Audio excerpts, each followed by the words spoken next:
So we all know pirates' general purpose is looking for booty and getting drunk, having a good old time with the crew. But did you know pirates in One Piece and pirates in real life actually have a lot of things in common besides the name? The one thing what's so amazing about One Piece, the anime, is that so much is in relation to the culture of the golden age of pirates and ships that it may actually blow you away. So let's get started at number 1. One Piece. We all know what Gold D. Roger said. My fortune is yours for the taking, but you have to find it first. I left everything I own in One Piece. Well, these words mirror the pirate Olivier Levasseur, who also gave a cryptic message to find his treasure, also before his execution, just like Gold D. Roger.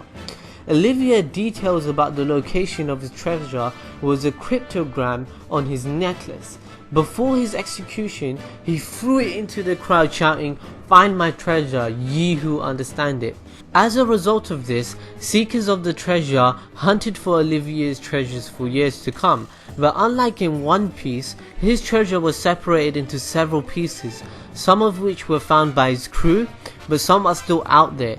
It's quite fascinating how One Piece has been influenced by such fascinating stories of real world pirates of history that we know.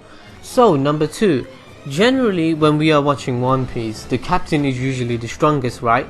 If not, he's as strong as the best subordinate and can take on as many goons on his own. Maybe even a freaking army, to be honest. Now, in real life, this was actually partially the case too. Pirate ships would have the positions which were electable, meaning people in the ship would decide who's the captain and who's the quartermaster. Well, the quartermaster is the person that's in charge of running the ship and gave orders when there was no fighting going on, and captains, on the other hand, is the person who takes command once it's time to pillage and fight.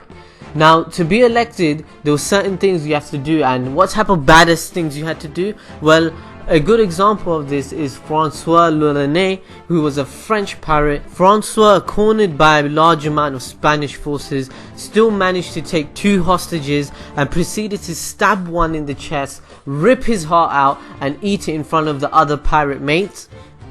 As a result, Francois told the Spanish forces to let him walk away or they'll get more of this. And as you know, in the end, the Spanish was so disturbed by what had happened that they actually let Francois go, and they showed him a way of how to leave. So as a result, Francois was a captain, and he actually has more stories to his names. So this is just to let you guys know what type of person you had to be a captain back in the day that was ruthless, and how it is in One Piece where the captains are the strongest. Well, that's because they were. Now at number 3. Now, we all know the Navy in One Piece ain't the most popular thing about the series. Some may say they actually suck. Well, in retrospect, they actually did. The navies, such as the British Navy for example, were really poor in terms of their skills. Many of their crewmen were acquired from press ganging, which essentially means forcing someone into military service. For example, anyone hanging around the town the day they decided they needed more crewmen were kidnapped and forced to spend years serving the Navy. And this came to the point where half of the crewmen were press ganged into joining the Navy. So 50% of the crewmates were forced to be there. So some of you may be wondering, why didn't they just abandon the ship?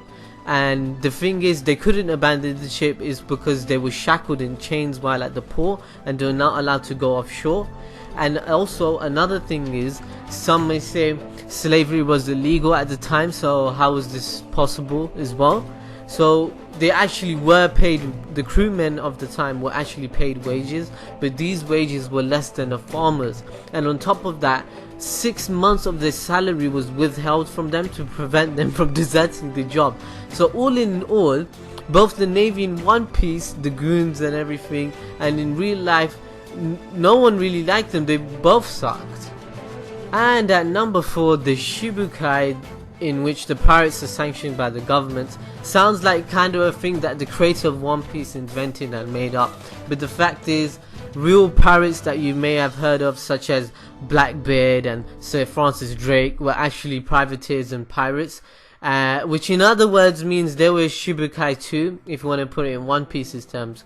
So what our privateers actually were essentially, they are privates which are hired by the government to attack or loot other countries' ships. So the epic Whitebeard War, or the Summit War saga in One Piece, where the Shibukai fought with the Marines, this kind of stuff actually happened in real life too. So privateers were actually people who were powerful, and actually they were made at times to be more powerful than the Navy. The Navy mostly sucked. So another point to mention is how in the war of Blackbeard, a Shibukai betrayed the government, right? That actually happened in real life too, where Blackbeard, the real life Blackbeard, backstabbed the government too. It's funny how in One Piece Blackbeard betrayed the government, and it happens in real life too.